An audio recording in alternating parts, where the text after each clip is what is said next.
اعوذ باللہ من الشیطان الرجیم بسم اللہ الرحمن الرحیم۔ اسلامک آن لائن چینل کے ناظرین السلام علیکم ورحمۃ اللہ وبرکاتہ۔ کیسے ہیں آپ لوگ؟ امید کرتے ہیں آپ سب اللہ سبحانہ و تعالیٰ کے فضل و کرم سے خیریت سے ہوں گے، اور دنیا کے جس خطے سے بھی آپ ہمیں سن رہے ہیں رب تعالیٰ آپ پر اپنا خصوصی رحم و کرم نازل فرمائے۔ رب تعالیٰ آپ کو شاد و آباد رکھے اور ایمان اور عافیت والی لمبی عمر عطا فرمائے، آمین ثم آمین۔ جب ساتھ ہو اللہ کا تو کیسی مشکل کیسا غم، جب یقین ہو اللہ پر تو کیسے شکوے کیسے سوالات، کیوں ناممکن اور ممکن میں خود کو الجھایا ہے، اللہ پہ یقین رکھنے والوں نے ہر مسئلے کا حل پایا ہے۔ محترم ناظرین، انسان کو دنیا میں اللہ تبارک و تعالیٰ نے بے شمار نعمتوں سے نوازا ہے، لیکن سم ٹائم انسان کو چھوٹی سے چھوٹی نعمت نہ ملے تو یہی انسان ڈی موٹیویٹ ہو جاتا ہے، رب ذوالجلال کی رحمت سے مایوس ہو جاتا ہے۔ انسان کی کلرفل لائف اچانک اندھیرے کا شکار ہو جاتی ہے۔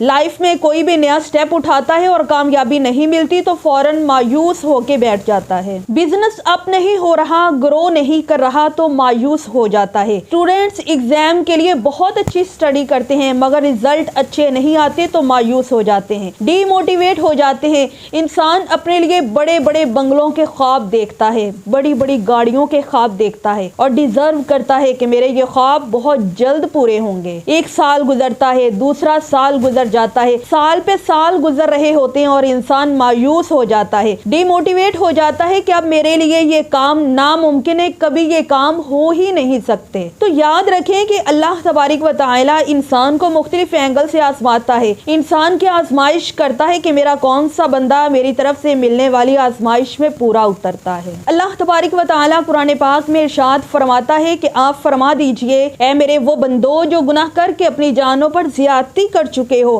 اللہ کی رحمت سے مایوس نہ ہو، بے شک رب تعالیٰ تمام گناہوں کو معاف فرما دے گا، بے شک وہی بخشنے والا بے حد رحم فرمانے والا ہے۔ حضرت ابن عباس رضی اللہ تعالیٰ عنہ بیان کرتے ہیں کہ جب یہ آیت مبارکہ نازل ہوئی تو اہل مکہ نے کہا کہ محمد صلی اللہ علیہ وآلہ وسلم یہ کہتے ہیں کہ جو لوگ بتوں کی عبادت کرتے ہیں اور اللہ کا شریک قرار دیتے ہیں، ناحق قتل کرتے ہیں، اس کی بخشش نہیں ہوگی تو ہم ہجرت کیسے کریں اور اسلام ہم کیسے قبول کریں، حالانکہ ہم نے بتوں کی عبادت بھی کی ہے اور جن کو قتل کرنے سے اللہ تبارک و تعالیٰ نے منع کیا ہے انہیں ہم نے ناحق قتل بھی کیا ہے۔ تب اللہ تبارک و تعالیٰ نے یہ آیت مبارکہ نازل فرما دی اور یہ فرمایا کہ لوگوں تم میری رحمت سے مایوس نہ ہو، بے شک اللہ تمام گناہوں کو معاف فرما دے گا۔ حضرت ابن عباس رضی اللہ تعالیٰ عنہما بیان کرتے ہیں کہ رسول اللہ صلی اللہ علیہ وآلہ وسلم نے حضرت حمزہ کے قاتل وحشی کی طرف کسی کو بھیج کر بلوایا اور اسے اسلام کی دعوت دی۔ اس نے یہ جواب دیا کہ اے محمد صلی اللہ علیہ وآلہ وسلم، آپ مجھے اپنے دین کی کس طرح دعوت دے سکتے ہیں، حالانکہ آپ یہ کہتے ہیں کہ جس نے قتل کیا یا پھر شرک کیا، زنا کیا،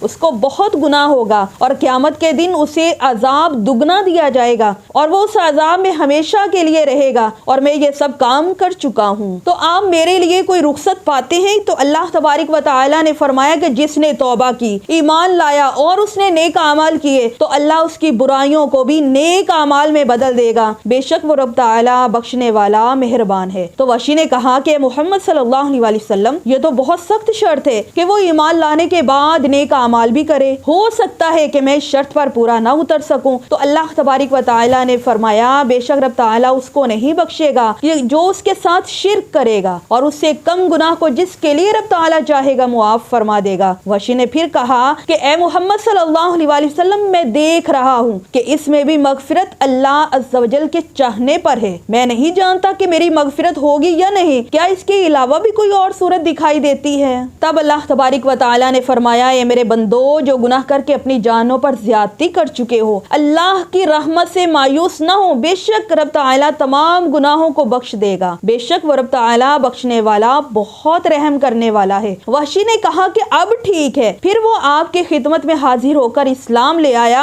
اور اس نے اسلام قبول کر لیا۔ تو لوگوں نے عرض کی یا رسول اللہ صلی اللہ علیہ وآلہ وسلم، اگر ہم بھی وحشی کی طرح گناہ کر بیٹھے تو آپ صلی اللہ علیہ وآلہ وسلم نے فرمایا یہ حکم تمام مسلمانوں کے لیے عام ہے کہ انسان اللہ کی رحمت سے بالکل مایوس اس وقت ہوتا ہے کہ جب فطرت سلیمہ اور اللہ پر ایمان لانے کی صلاحیت بالکل زائل ہو جائے۔ اللہ تبارک و تعالیٰ نے انسان کو موت تک توبہ کرنے کی مہلت دی ہے، اور اس آیت مبارکہ میں اللہ تبارک و تعالیٰ نے تمام مسلمانوں کے تمام گناہوں کی مغفرت کا وعدہ عطا فرمایا ہے، خواہ وہ گناہ صغیرہ ہوں یا کبیرہ ہوں، خواہ ان کی تعداد سمندر کی جھاگ یا درخت کے پتوں کے برابر کیوں نہ ہو، ریت کے ذروں اور آسمان کے ستاروں سے بھی زیادہ ہو، اور یہ مغفرت عام ہے، خواہ یہ مغفرت کچھ سزا دینے کے بعد ہو یا بغیر سزا کے ہو، یہ مغفرت بندوں کی توبہ سے ہو یا رسول اللہ صلی اللہ علیہ وسلم اور دیگر انبیاء کرام، مقربین یا ملائکہ کی شفاعت سے ہو، یا پھر بغیر کسی کی شفاعت سے اللہ تبارک و تعالیٰ کے فضل سے ہو۔ حضرت ابن عباس رضی اللہ تعالیٰ عنہ بیان کرتے ہیں کہ نبی کریم صلی اللہ علیہ وسلم نے فرمایا، اے رب ذوالجلال، جب تو مغفرت کرے تو سب کی مغفرت فرما دینا، کیونکہ تیرا وہ کون سا بندہ ہے جس نے کوئی چھوٹے سے چھوٹا گناہ بھی نہ کیا ہو، لہٰذا ہر انسان سے کوئی نہ کوئی گناہ سرزد ہو جاتا ہے، اور اے رب ذوالجلال تو سب کو معاف فرما دینا۔ حضرت عمر بن ابسہ رضی اللہ تعالیٰ عنہ بیان کرتے ہیں کہ نبی کریم صلی اللہ علیہ وسلم کے پاس ایک بوڑھا شخص آیا جو ایک لاٹھی کے سہارے کھڑا تھا۔ اس نے عرض کی، یا رسول اللہ صلی اللہ علیہ وسلم، میں نے بہت عہد شکنیاں کی ہیں، گناہ بھی بہت کیے ہیں، کیا میری مغفرت ہو جائے گی؟ تو آپ نے پوچھا، کیا تو اس بات کی گواہی دیتا ہے کہ اللہ کے سوا کوئی عبادت کے لائق نہیں؟ تو اس نے کہا، کیوں نہیں یا رسول اللہ صلی اللہ علیہ وسلم، بلکہ میں اس بات کی بھی گواہی دیتا ہوں کہ آپ اللہ کے آخری رسول ہیں۔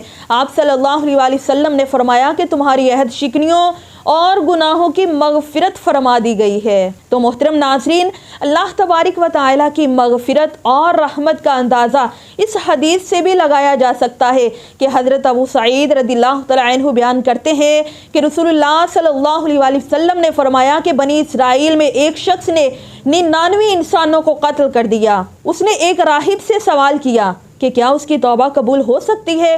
تو اس نے کہا، نہیں۔ اس شخص نے اسے بھی قتل کر دیا۔ پھر وہ شخص سوال کرنے کے لیے مزید آگے بڑھا اور سوال کرتا چلا گیا۔ تو ایک شخص نے اس سے کہا کہ فلاں فلاں بستی میں جاؤ۔ تو وہ جب وہاں جانے کا ارادہ کرنے لگا، جب وہاں جانے لگا تو اس کا انتقال ہو گیا۔ اس نے اپنا سینہ اس بستی کے قریب کر لیا۔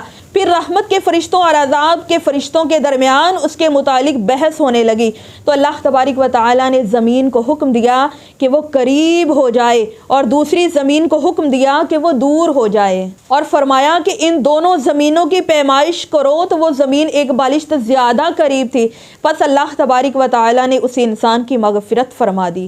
تو دیکھا ناظرین، اللہ تبارک و تعالیٰ کی رحمت اور مغفرت اس قدر وسیع ہے کہ 100 آدمیوں کا قاتل بھی اس سے توبہ کرے تو وہ معاف فرما دیتا ہے۔